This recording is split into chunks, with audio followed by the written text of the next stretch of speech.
Hola amigos, bienvenidos a Coincidir.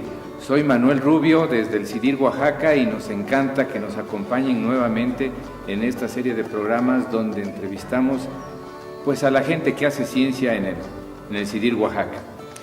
Hoy está conmigo un gran amigo. Fíjense que yo llegué al CIDIR hace más o menos 30 años, a los pocos días también él se incorporó al CIDIR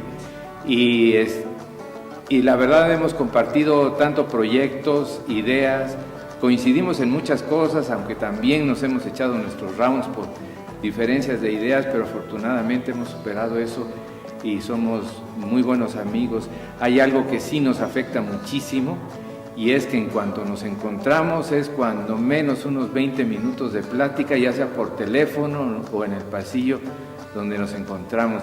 Nuestro invitado es ingeniero agrícola por la Universidad Nacional Autónoma de México. Hizo su maestría en el Instituto Tecnológico de Oaxaca. Su doctorado en ciencias lo realizó en la Universidad de Almería, en España. Es miembro del Sistema Nacional de Investigadores, profesor de nuestra maestría y doctorado aquí en el CIDIR Oaxaca. Él es maestro colegiado de nuestro centro. Y me encanta, les pido que recibamos a mi amigo el doctor Gavino Martínez Gutiérrez. Un gusto, Gavino, que estés aquí con nosotros. Nos encanta tenerte en estas entrevistas y la verdad el poder conocer el lado personal, el lado humano de las personas es para nosotros muy importante, porque estas charlas llegan a un público joven que seguramente está en una etapa de buscar alguna alternativa de estudios, y que podamos charlar sobre estos temas de la persona, pues para nosotros es muy, muy importante. Fíjate que yo quería que nos platicaras un poco lo que haces, pero me puse a revisar tus últimos artículos y salen palabras como entomopatógenos, soluciones nutritivas, fructanos y cosas por el estilo. Así que en poquitas palabras, tradúcenos todo eso y dinos a qué te dedicas. Gracias, maestro Manuel Rubio, por la invitación, y realmente pues sí compartimos muchas ideas. A lo que me dedico es a investigar y a dar clases a nivel posgrado. Mi línea de investigación es la agricultura protegida y sustentable, principalmente trabajando con especies nativas de interés económico. Okay. Cuando te refieres a agricultura protegida, ¿qué deberíamos de entender, pues? La agricultura protegida, como todas las disciplinas científicas, es amplio. Sin embargo, podemos entender que es todo aquel objeto, material que cubren o modifican el entorno de una especie vegetal, en su ambiente natural. Desde un simple trapo que le pongamos a alguna especie vegetal, ya sea para que no se ensucie o para que las heladas no sean tan fuertes, o para que le dé un poquito más de sombra, porque a lo mejor no tenemos mucha agua para esa planta o ese vegetal. De ahí ya nace la agricultura protegida. Entonces todo esto el uso de mallas sombras, esta protección del suelo con algunos materiales plásticos, ya se puede considerar agricultura protegida. Todo eso. Los invernaderos mismos. Realmente, y ahí vienen ya aspectos más económicamente fuertes, que son los invernaderos. Pero invernaderos en diferentes formas, desde tipo microtúnel, macrotúnel, bioespacios, casa sombra, En algunos países a los bioespacios le llaman umbráculos, aquí le llamamos bioespacio, hasta los invernaderos altamente tecnificados, con incorporación de CO2, modificación total del ambiente, pero bueno, eso ya son invernaderos altamente tecnificados como los holandeses o los israelitas. En nuestro caso, nada más podemos decir de estructuras de protección de bajo costo, porque el aspecto climático pues es bastante favorable para nosotros en comparación a otros países. Quisiera que dejáramos un poquito estas cuestiones técnicas, vamos a regresar ahorita, pero quisiera, doctor, que me platicaras un poquito de tu infancia, de dónde eres, cómo fue, qué hacías. Muy bien, yo nací en una comunidad indígena de la Mixteca Alta de Oaxaca.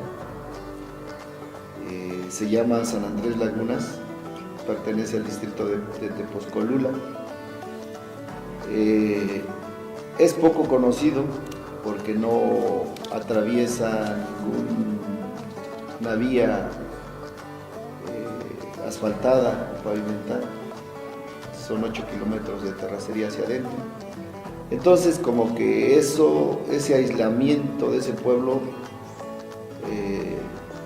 ha mantenido muchas costumbres. Y ahí nací. En ese pueblo hay 4 lagunas. Aunque no me lo crean, porque es en la Mixteca, van a decir que no hay lagunas, pero ahí sí hay. Por eso se llama San Andrés Lagunas, en donde arribaban hace 40 años, yo creo 45, una gran cantidad de patos que venían inclusive desde Canadá, porque esto lo digo porque algunas personas mayores que yo en ese tiempo pues atrapaban algunos patos y traían unos escudos, anillos, exactamente anillos, y traían la hoja de maple. Entonces suponemos que venían de Canadá. No ha habido un estudio de eso. Actualmente todavía hay patos, pero en cantidades muy bajas, porque también las lagunas, dado el cambio climático, ya no llueve mucho, ya no se acumula tanto el agua, pero sí hay, y sí las 3 lagunas se llenan, aunque una se llena más que las otras. ¿Hasta qué edad estuviste ahí? Hasta los 12 años. Okay. Hasta los 12 años, y mi infancia fue muy bonita, realmente yo podría decir que maravillosa. En contacto con la naturaleza, siempre trabajando la tierra, con mi padre que fue campesino, sembrando maíz, frijol, trigo, y pues nadando en la laguna, que era lo maravilloso para mí como niño, pero en ratos que los padres nos permitían o cuando no estaban con nosotros, a veces cuidando los animales en la laguna o en el monte. Y realmente una infancia muy bonita, interactuando con las ranas, con los ajolotes, con los patos, inclusive atrapando ahí, echando a volar los patos. Era una cosa maravillosa. Entonces, una infancia muy bonita que yo tuve. A ver, pero ubícanos un poquito. Algunos no han de conocer ni tener idea de dónde está San Andrés Lagunas. ¿Cuántos habitantes tenía San Andrés Lagunas en ese tiempo? En ese tiempo, padres de familia, estimo que eran en promedio 1000. 1000. ¿Ahora cuántos hay? Ahora, padres de familia no superan los 120. Ok, ha ido disminuyendo mucho. Drásticamente. Después de que hubo una gran emigración allá por los 60, 70, la población mermó demasiado. Ya no hay gente joven, hay muy poca gente joven, la mayoría son gente adulta, la mayoría es gente adulta. Y bueno, pues ahora hay una carencia ahí fuerte de mano de obra. Ahí pasaste tu infancia. ¿Cómo fue tu adolescencia? ¿Dónde transcurrió? Vale la pena decirlo, yo, como todo buen mixteco, mis hermanos me apoyaron para estudiar, ellos emigraron, los mayores, yo soy el último de 8 hermanos, ellos emigraron antes que yo, se fueron a la Ciudad de México. Cuando yo terminé la primaria, ellos me llamaron para continuar los estudios en la Ciudad de México, y como buen mixteco tengo que decirlo, pues me fui a vivir a Netzahualcoyo, que realmente creo que el 60% de los habitantes de Netzahualcoyo son de Oaxaca, sí. No necesariamente mixtecos, pero sí.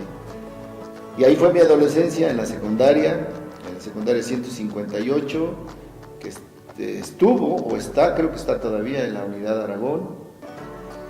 Y de ahí, al término de la secundaria, pues presenté mi examen de oposición a la UNAM y afortunadamente ingresé a la UNAM. Y mi adolescencia, pues también la pasé en armonía con mi familia, porque fuimos una familia muy unida. Practicábamos mucho los deportes, fútbol, básquetbol. Inclusive mis hermanos, que en paz descansen, varios de ellos, fueron atletas de alto rendimiento, compitieron en el 68. Yo no llegué a hacer eso porque yo me dediqué más al estudio, pero fue una adolescencia muy sana, muy limpia, en convivencia con mi familia. Oye, a ver, explícame una cosa. Estaba yo en Yanguitlán, en el Museo de Yanguitlán, había una exposición muy bonita y de repente en una sección veo una fotografía donde están tus hermanos. Sí. ¿Qué tienen que ver Yanguitlán? ¿Qué tienen que ver ustedes con eso? ¿De qué era esa foto? Esa foto era precisamente de los atletas que compitieron en 1968, porque mi madre fue de Yanguitlán y mi padre fue de San Andrés Lagunas. Entonces mis familiares de Yanguitlán, al igual que los míos, emigraron a la Ciudad de México, y en la Ciudad de México se organizaron, entrenaron mucho, y hubo un personaje militar, que no recuerdo su nombre, que los entrenó, les vio el potencial que tenían para ser atletas y los empezó a entrenar. Entonces, una buena cantidad de esos atletas eran de Yanguitlán, eran primos hermanos también de nosotros, la familia Gutiérrez, la familia Rodríguez, la familia Ramírez, y nosotros los Martínez de San Andrés, casi fueron los que conformaban el equipo de hockey sobre pasto que compitieron en el 68. Por eso aparece esa fotografía. Sí, y deben saber los amigos que tenían esa habilidad en buena medida a un deporte, tradición que se practica en la Mixteca, que es la batalla. La batalla que se jugó es un juego prehispánico que todavía en mi infancia lo pude ver, no lo jugué porque ya a los de mi edad empezó el capitalismo a incorporarnos otras cosas y la batalla ya se fue relegando, pero se jugaba con las reglas muy parecidas a la del hockey sobre pasto, con elegantemente se le llama stick, pero antes pues le decíamos un palo, con una curva que ellos mismos hacían, y como pelota utilizaban una brasa proveniente de un árbol que se conoce como pípila, no conozco su nombre científico, que la brasa no se desbarata tan fácilmente y dura mucho. Entonces dura mucho al golpeo. Entonces se hacían dos equipos y pues era un deporte de mucha habilidad y mucha fortaleza, porque pues si te caía la brasa en la cara, pues te quemaba. Entonces tenías que ser muy hábil para que eso no ocurriera. Era hockey pero extremo. Al extremo, como lo hacían los mixtecos, todo al extremo.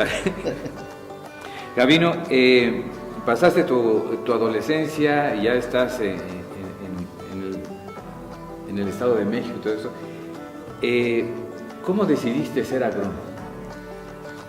Realmente es una pregunta interesante, porque ya en la etapa adulta creo que se la contesta a uno, o menos espero que así sea con los demás. No era mi vocación era la medicina. Okay. Sin embargo, cuando yo iba en el segundo año de secundaria, mi madre falleció y se me acabaron los anhelos de la medicina. Entonces, por tradición, mi padre era campesino, fue campesino, de los mejores campesinos que hubo en el pueblo en ese tiempo, en San Andrés Lagunas. Digo el mejor porque siempre tenía las trojes llenos de maíz, los patios había mucho frijol, trigo, entonces nunca nos falló nada en ese aspecto. Entonces, por ese aspecto, busqué una carrera que me permitiera volver al campo. Okay. Y por eso decidí por ingeniería agrícola, porque ya había ingresado a la UNAM. Yo estudié en el Colegio de Ciencias y Humanidades Plantel Oriente, y pues el pase a la universidad era automático, bueno, si no tenías ninguna materia reprobada, y así fue como en esos tiempos tenía escasamente 6 o 7 años de haberse inaugurado la carrera de ingeniería agrícola que se desarrollaba en la FES Cuautitlán, que en esos tiempos se pretendía hacer una ciudad universitaria norte, decían. Teníamos casi 160 hectáreas. Sí, es muy grande. En esos tiempos solo estaba el casco de lo que fue la hacienda de los Almaraz, que según, no lo puedo confirmar, se lo donó a la UNAM cuando regresaron a España. Entonces ahí nada más estaba ingeniería agrícola y medicina veterinaria y zootecnia. Aparte, medicina veterinaria tenía el rancho Cuatro Milpas, que creo que todavía sigue, pero nosotros ahí llegamos. Y esa fue la inclinación, nació más por el ejemplo de mi padre. Oye, en parte ya me contestaste esta pregunta, pero en tiempos actuales, si no hubiera sido ingeniero agrícola, ¿qué hubiera sido? Pues creo que actualmente hubiera sido médico. ¿Hubiera regresado a esa? Sí, hubiera regresado a la medicina. Es otra cosa. Doctor, además de tu labor como investigador, que quienes vean en el CIDIR y se metan a revisar el currículum del doctor es muy, muy amplio, has tenido también alguna faceta como empresario. ¿Tú sientes que esta cuestión de la empresa, la academia, la ciencia, que normalmente no han estado muy ligadas, ¿tú crees que pueden convivir? Realmente deberían de convivir. Creo que México es una de las premisas que he expuesto en algunos foros, de que México se ha dedicado siempre a la ciencia básica, y con todo respeto para mis colegas investigadores, somos maquiladores de la ciencia. Maquiladores de la ciencia porque sí somos productivos en lo que nos piden. Por ejemplo, pues nos piden publicar y publicamos. Pero publicamos pues lo que consideramos que es publicable. Pero no publicamos con la visión de que eso tenga alguna utilidad. Me voy a permitir también, espero con todo respeto, a poner un ejemplo que va a sonar muy duro, pero que hay muchísimos artículos de alto impacto JCR, por ejemplo en Elsevier, que a nosotros nos dan muchos puntos, pero dudo mucho que algún pequeño empresario mexicano, mucho menos un campesino de Oaxaca, mucho menos un campesino de la Mixteca, lo va a leer y va a entender de qué se trata. Entonces yo creo que la convivencia es tanto publicar como nos lo piden, como publicar en el medio en que estamos. Creo que este centro fue puesto acá con una gran visión. El Politécnico tiene una gran visión que no hemos sabido aprovechar, porque nos puso aquí para el desarrollo regional de Oaxaca. Y ahora me da gusto tuve la oportunidad de leer la nueva ley de ciencia y tecnología. En algunos puntos marca que debemos hacer el desarrollo regional local, ya nos está empujando a que cambiemos todo ese paradigma y nos aboquemos más a lo local. Yo he tenido muchas experiencias con productores, realmente no me gusta vanagloriarme, pero muchos productores de Oaxaca me conocen, me buscan para que yo les dé asesoría, basada esta asesoría en lo que yo he investigado aquí en el instituto. Y siempre le doy el crédito al instituto, eso sí queda claro. Pero yo estoy en constante comunicación con los productores de escasos y bajos recursos, porque ahí también es donde se aprende mucho. A veces una cosa es lo que detectamos en el laboratorio o lo que nos dicen los libros, pero cuando vamos a la realidad es totalmente diferente. Entonces aprendemos, nos traemos ese conocimiento empírico o esa muestra que no la habíamos visto y empezamos a abrir un nuevo mundo de conocimiento. Entonces yo creo que debemos de estar muy de la mano con los productores, con los empresarios, y sí se puede.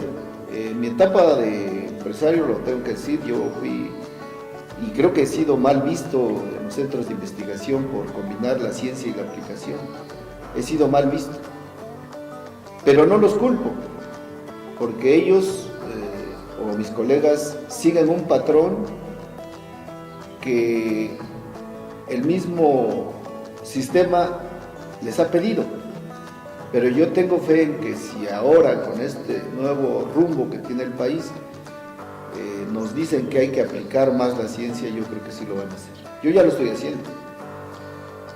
Una muestra clara y les he mencionado aquí a las autoridades que cuando quieran vamos, precisamente el viernes voy a estar en los pueblos mancomunados de Nochistlán, donde el gobierno del estado le pidió al CIDIR transferir tecnología en propagación de agaves. Y es un tema que hemos venido manejando desde hace 10 años aproximadamente, aquí, a nivel de experimentos y de ensayos, y publicando también. Y que se dio la oportunidad para transferir eso. Y fue todo un éxito. Ahorita en esas comunidades, pues se está replicando. Perdón, no de la manera como quisiéramos que fuera a nivel de grupo, como quieren. Lo están haciendo a nivel de familia, a nivel de compadres, a nivel de gente que tiene objetivos afines, pero están replicando esa tecnología que les demostramos a través de un módulo biohidropónico. Este nomás es un ejemplo, Maestro Manuel. Pero creo que también hay que entender que esos son probablemente los esquemas en los que se da el trabajo, la organización comunal, que difieren, eso lo sabes tú mejor que yo, de cómo se organiza la gente en el norte o en el centro del país. Probablemente, no probablemente, nosotros tenemos nuestras formas de organizarnos y bueno, es a lo que se aprende. Quiero decirte alguna, ya que estamos tocando el punto de la ciencia, luego regresaré con más cosas contigo, pero ¿qué imagen crees, doctor, que tiene la sociedad de la ciencia y los científicos? Pues realmente una imagen de que somos intocables, de que todo lo sabemos, y también nosotros promovemos eso. Desde el momento en que el modelo, me voy a escuchar un poco sangrón, el modelo neoliberal nos ha impuesto que debemos de estar en nuestros cubículos y en nuestros laboratorios nada más, pues desde ahí estamos mal. Porque un investigador debe estar, sí, en un cubículo que le permita reflexionar y pensar, pero más tiempo en la realidad. Es difícil porque se necesita un grupo de trabajo con objetivos afines. Y los mexicanos no sabemos trabajar en grupo. Esa es la triste realidad. No respetamos ni obedecemos, más bien obedecer al que tiene un poquito más de visión. Quizá no sea el más inteligente, pero el que tiene un poquito más de visión. Como para que él nos ubique, nos lleve. en términos simples, creo que en todos lados necesitamos líderes, tanto en la ciencia, como en la economía, como en la sociedad. Esto hasta creo que las manadas de lobos tienen un líder.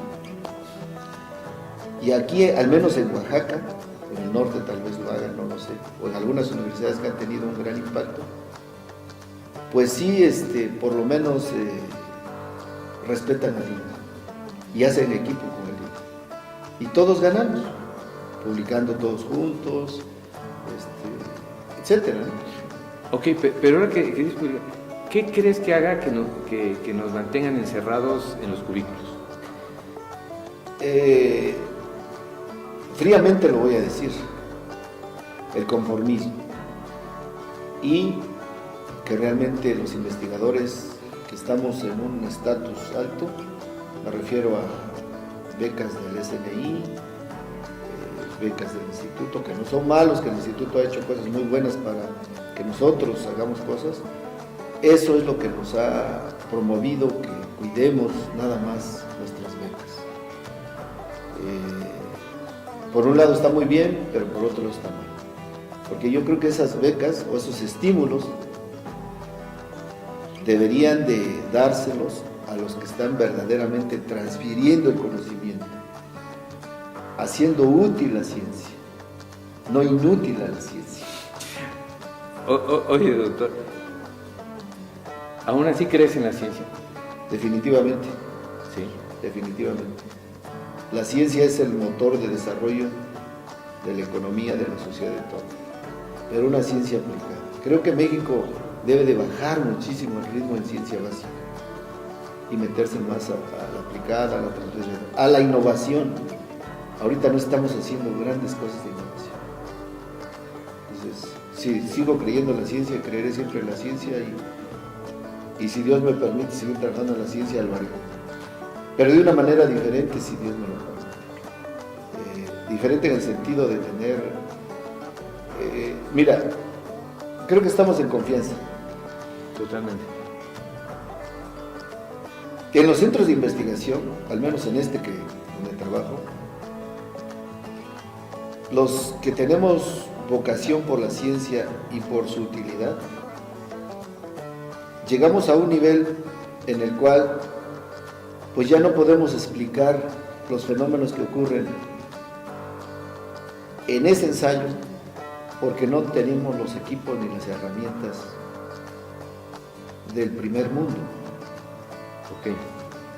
Por ejemplo, la nutrición en agaves. Hacer un ensayito de aplícale urea, aplícale una micorriza, aplícale un fertilizante biológico y evaluar el crecimiento o el contenido en este caso de agaves, el contenido de grados Brix, que son los azúcares. Pues sí lo hacemos y determinamos que este tratamiento fue mejor que este otro.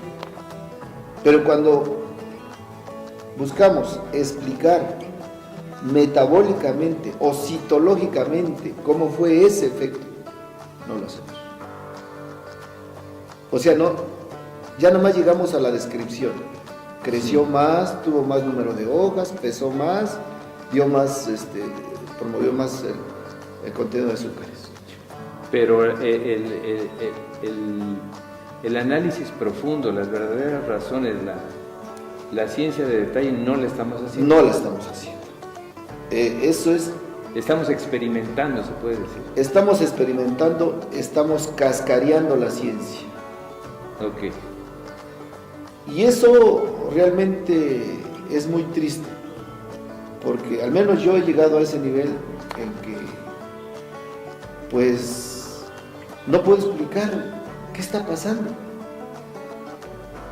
Sí, de una manera profunda, pues, científica.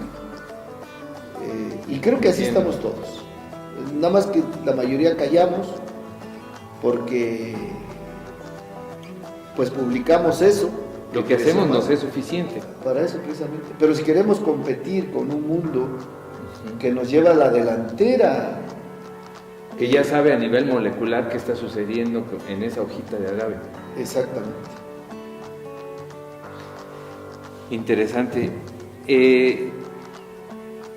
Doctor, ¿cómo ves el futuro de la ciencia en México con este panorama que nos estás dando ahorita? Pues así, con toda sinceridad, si no hay una reorganización, una reorientación, pero desde el CONACYT, desde el Policentral, creo que la UNAM ya empezó, es muy triste, va a ser muy triste, porque vamos a seguir en lo mismo. La desgracia es que ya, al menos los que estamos aquí en el CIDIR, hay un gran porcentaje de investigadores de una edad avanzada. Entonces, me incluyo. Tenemos que revalorizar muchas cosas, reordenar, y si en verdad queremos hacer ciencia de frontera, como le llaman ahora algunos, tenemos que reorganizar todo, desde la administración central, aquí, la administración de acá, y nosotros mismos. Hace poco en el coloquio, ayer acabó el coloquio, yo les dije eso, quizá no me entendieron, que seamos humildes en decir la verdad y que seamos honrados con la ciencia. ¿Para qué estamos investigando y para quién estamos investigando? Si es para vivir feliz, habido y bien, magnífico, pues entonces ahí lo dejamos. Pero no, yo creo que nuestra función es la sociedad, la que famoso le llama la pertinencia.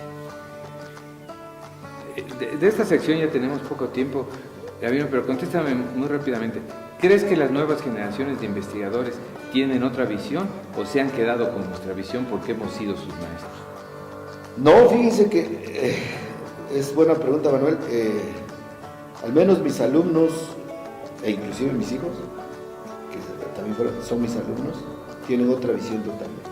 Okay. La muestra está con Edwin Zelaya, que en el coloquio expresó todo lo que dijo, que está haciendo, va a ser un investigador emprendedor, ya lo está aplicando.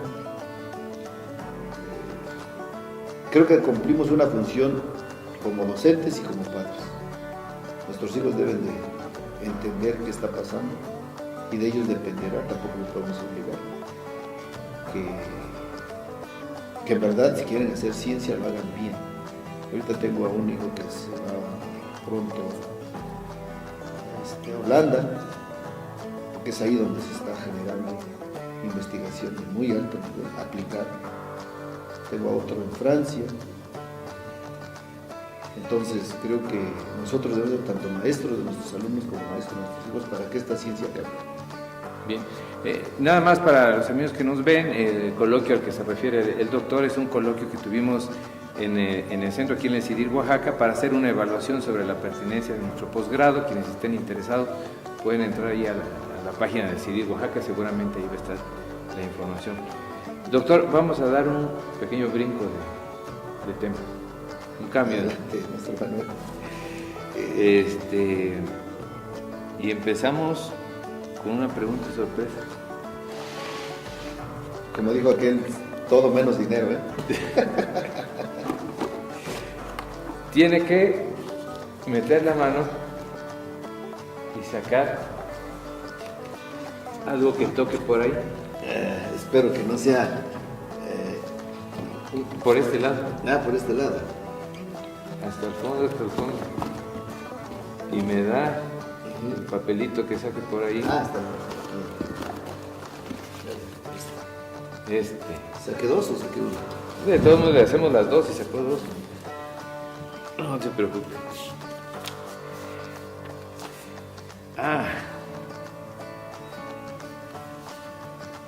La caja de las preguntas incómodas, yo le he dicho la telaraña con las arañas, le hace una pregunta. ¿Qué es más importante? ¿Solucionar un problema técnico-científico de un proyecto o crear algo que dé un servicio a los demás? A ver, podría... Va de nuevo. ¿Qué es más importante? ¿Solucionar un problema técnico-científico de un proyecto o crear algo que dé un servicio a los demás? No, pues definitivamente lo segundo. Sí. Es un problema grave, difícil de hacer. Resolver un problema social que dé servicio a los demás es algo... Bajo tu forma de ser, eso sería prioritario. Sí, eso sería prioritario. Ok. Bien. Quisiéramos saber todos más acerca de la personalidad del doctor Gavino. Doctor, ¿qué es lo que te apasiona? Me apasiona crear e innovar. Ok. ¿Son tus pasiones? Son mis pasiones. Por ejemplo, diseñar un nuevo invernadero, pero hacerlo. Sembrar, me encanta, me apasiona. Yo te estoy sembrando a la vez, por mi cuenta tengo que decirlo. Me apasiona. Cuando hay oportunidad me pongo los guantes, las botas y lo hago. Y crear cosas nuevas. Realmente cuando he estado en las comunidades y se hace un nuevo invernadero, se pone a trabajar, que es de esas personas que así lo han determinado, me siento muy satisfecho en que esa gente tiene un medio con qué trabajar, con qué producir. Y he notado que eso es lo que me gusta. Por ahí está tu pasión. Sí. ¿Qué es lo que te sorprende? Me sorprende que todavía tenemos instituciones como esta que nos pagan por hacer lo que nos apasiona. ¿Qué es lo que te pone contento? ¿Qué es lo que...? Las quincenas, ¿no es cierto? Ahora, no. Todos dos. No. Lo que me pone contento es realmente que hagamos algo por este planeta, lo poquito que hagamos. Okay. Por ejemplo, cuando digo que siembro agaves, lo estoy haciendo como para detener el suelo, que se está erosionando mucho, para mostrar que hay especies que no requieren de mucha agua, que aguantan esa sequía tan dura que hay, y que al final de su etapa, pues le van a servir a algo a la gente, o para algo. No necesariamente mezcal. ¿No? No, pueden ser fibras, precisamente cuando dijiste de frutano, que es un prebiótico buenísimo. Obviamente a lo mejor ellos no lo van a obtener porque alguien va a decir, bueno, pues es que no está más. No, pero está ahí la planta, porque ahorita se está acabando. Sí, tiene un potencial tremendo. Por ejemplo, antes el pulque y esas cosas eran maravillosas, pero ahora ya no hay agaves.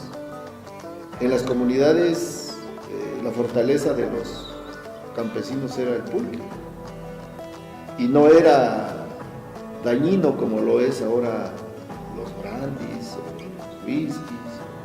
Sí, movió toda una economía de principios del siglo XX. Entonces se acabó. Doctor, ¿qué te pone triste? ¿Qué me pone triste?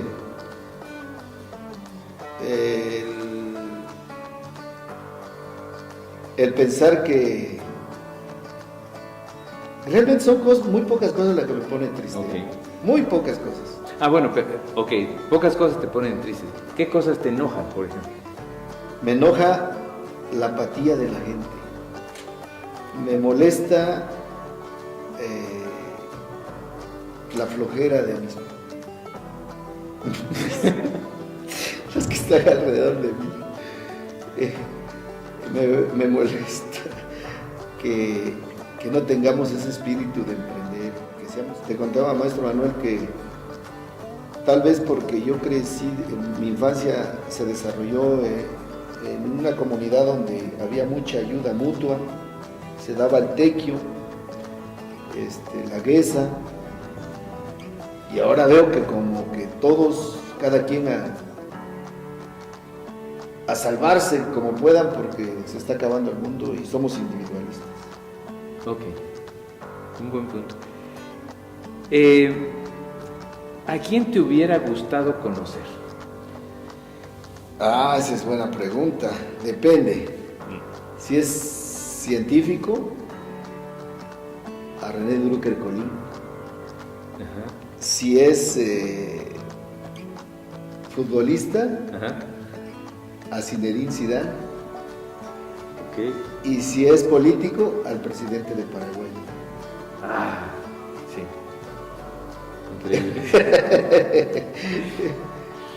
Increíble. ¿Cuál crees que ha sido tu peor metida de pata en la vida? Ay, Dios, ha habido varias. Escógela. Varias. Escoge una que puedas contar. ¿En toda mi vida? Sí, ¿O en mi vida académica? La que tú escoges. Es una buena pregunta, pero creo que mi peor metida de pata la he tenido cuando terminé el doctorado, y acabando el doctorado intenté ser director de este centro. Porque parece que, como dicen coloquialmente hablando, la regué feo. Porque ni estaba preparado, ni conocía el ambiente de los posgrados, aunque tenía yo un doctorado. Entonces me metí a ciegas. Quizás ese ha sido uno de otros, ¿no? Pero los otros creo que han tenido un poquito de menos.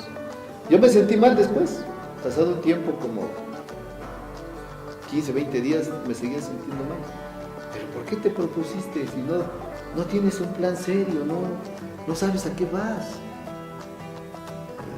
Eres torpe, Gabino, me dije entre mí, y pues sí. Una mentidota de pata. ¿Hay alguna anécdota tuya que nos pudieras contar, que nos pudieras compartir? Hay muchas. Debes tener muchas. Muchas.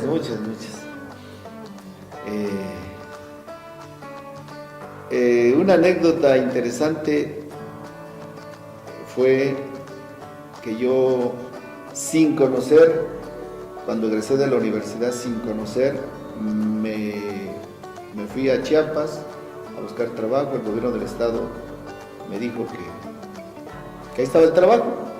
Se refería a poner a funcionar un proyecto de palma africana en la zona Marqués de Comillas,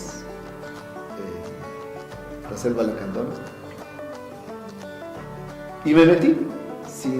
No había transporte, me fui ahí como pude. Nunca había escuchado el canto de los araguatos. Me dio miedo, ni la invasión de zancudos, pero aún así me fui. De la Mixteca seca a la selva. Y ahí estuve 2 años sin salir, hasta que llegó el secretario de Desarrollo Agropecuario. Se suponía que conmigo iba a estar mi jefe, nunca se paró. Ahí llegó el secretario del gobernador, llegaron a ver el proyecto palma africana, y yo ya tenía viveros de palma africana, los cuales ellos ni se habían enterado. Pero el secretario me dijo que lo salvara porque el gobernador quería saber qué se estaba haciendo ahí, y él no sabía tampoco. Y bueno, pues lo salvé, y cuando ya se iban le dije que pues yo no había cobrado en 2 años. Dijo, pues entonces. Y entonces le dio instrucciones al secretario que me quería ver en Tuxtla Gutiérrez, y me hizo subdirector de Agricultura. Bueno. Después de todo no salió mal. No salió mal, pero 2 años que terminé, si soy moreno, terminé morado, con paños en la cara, porque hace un calor horrible ahí. Sí. Y hay otra muy interesante cuando fui al doctorado, pero no es de ese tipo, este ya es más social un poquito, porque yo me fui a España, a la Universidad de Almería, pero pues yo, como buen oaxaqueño, en mi maleta metí como 6 clayudas. Cuando llegué a Almería, llegué como a las 11 de la noche en el tren que va de Madrid a Almería, que es muy bonito, por cierto, se los recomiendo. Pero llegué con un hambre fatal y salí y vi piernas de cerdo crudo, para mí eran crudos, ahí colgadas, y no me entendía lo que yo quería pedir para cenar, porque ahí estaban cenando tapas, yo no sabía que era una tapa. Y pues me regresé a mi hostal, donde me había hospedado, con un hambre terrible, y lo que me salvó del hambre fue mis clayudas durante 2 días. Y hasta que me familiaricé con la comida de ahí. Bueno, Oaxaca es increíble. Y tan lejos esas clayudas deberían estar a unos 200 euros cada una, ¿no? Así que... Ahí no hay, ahí solo hay tortillas de patatas. Ya después ya me volví experto con la comida de ahí, pero sí, las clayudas me salvaron de morir de inanición. Doctor, ¿alguna vez fue un problema para ti no haber sido guapo? No, porque lo soy. No es cierto. No, para mí eso es secundario. Ya lo dijo, eso no se dice. Eso es secundario, eso no tiene nada que ver. Para mí no. Creo que la guapura no tiene nada que ver. Ok. Vamos a prácticamente al cierre de la entrevista. De las barbaridades que digo, un rally de respuestas rápidas, lo primero que se le venga a la mente. ¿Cuál es tu libro favorito? Mi libro favorito, no voy a decir como Peñanito que la Biblia, ¿verdad? No, por favor. Mi libro favorito fue La Casa de los Espíritus de Salvador Allende. Okay. ¿Serie o película favorita? La Reina del Sur. Ok. ¿Deporte favorito? No, pues Fútbol. ¿América o Cruz Azul? Pumas. ¿Qué no has hecho? ¿Qué no he hecho? Es una buena pregunta. No he hecho ayudar más a mi pueblo,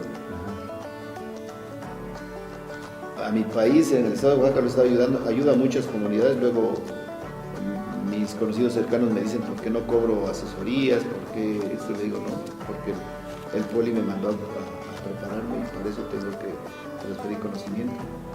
Pero me hace falta más apoyar a mi pueblo. A San Andrés. A San Andrés. ¿Tu comida favorita? Uy, ahí sí está difícil, son varias. ¿Sí?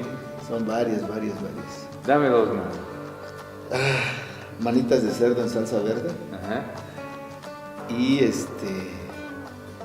hay otra que me encanta también, pero mi esposa es la que lo prepara, que es creo que es carne de cerdo en chile molido. Buenísimo. ¿Tu hobby? ¿Mi hobby? Sí. Mi hobby es propagar plantas y sembrarlas. Ok. Ese es mi hobby. ¿Mascotas? Creo porque tengo unos toritos, creo que son los toros. Mascotas. Pues no, fíjate que mascotas no. Tengo una perrita, pero no es así como que ¿Tu fascinación? mi fascinación. Ok. ¿Mientes? Hablando en plata, cuando me conviene. Tengo que ser honesto. Ok. ¿Qué pregunta crees que me faltó hacerte?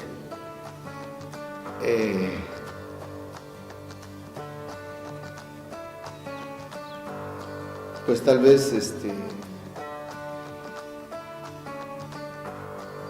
¿qué aspiras de aquí en adelante?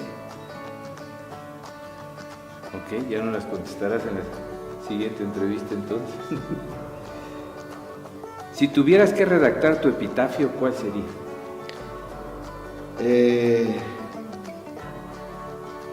Vivió aquí una persona que logró más de lo que pensaba alcanzar.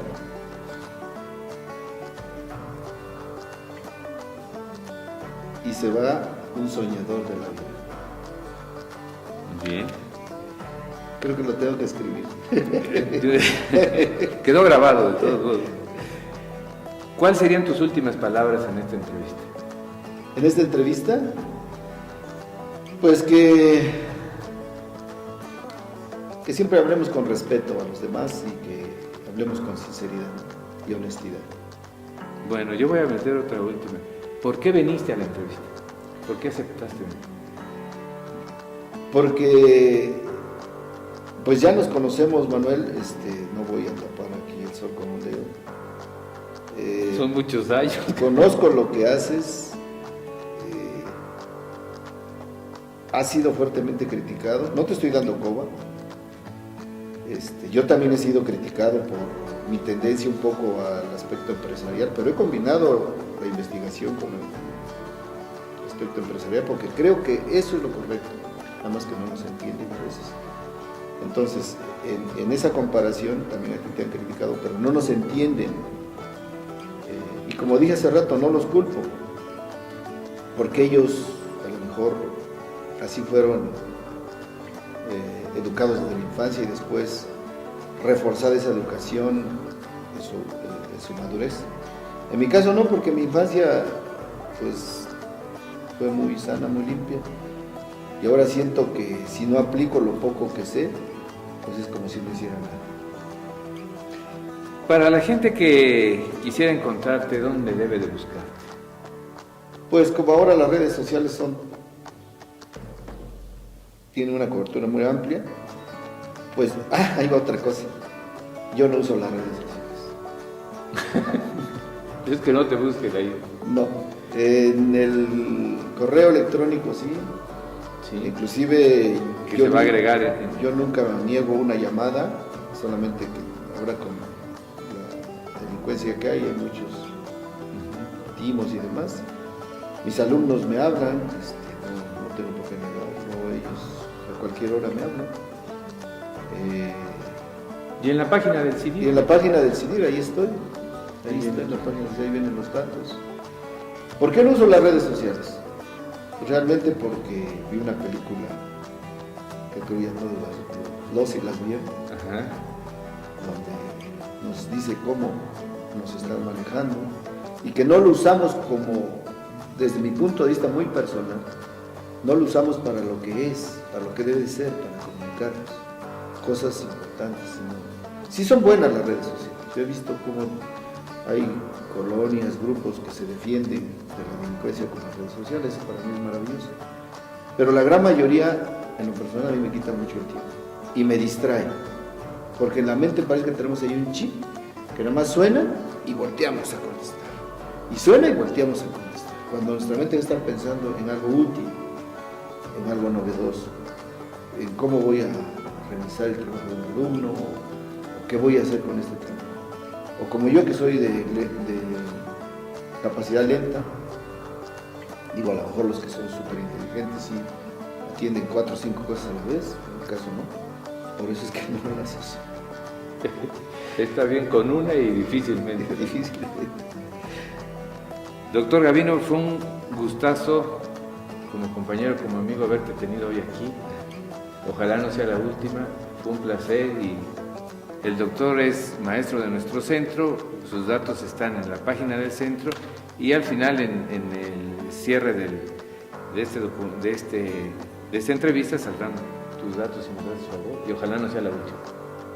Muchas gracias, maestro Manuel, esperemos que no sea la última. Y pues te agradezco por este espacio, realmente me siento cómodo y a gusto haber compartido este momento y haberte, pues creo que tú, al menos conmigo, la vibra es buena. Hay otras ocasiones que me presiono mucho por hablar y no me suelto tanto como... Entonces la lengua como que se me traba a veces porque, híjole, es que los seres humanos somos realmente una especie muy rara a los demás animales. Sí, bastante rara. No nos entendemos o no aceptamos algo de él, sino lo criticamos, lo machacamos hasta fastidiarlo, lo cual eso no debe ocurrir. Muchas gracias, doctor. De nada, maestro Manuel, estamos a tus órdenes. Muy amable y muchísimas gracias. Nos vemos en el siguiente Coincidir.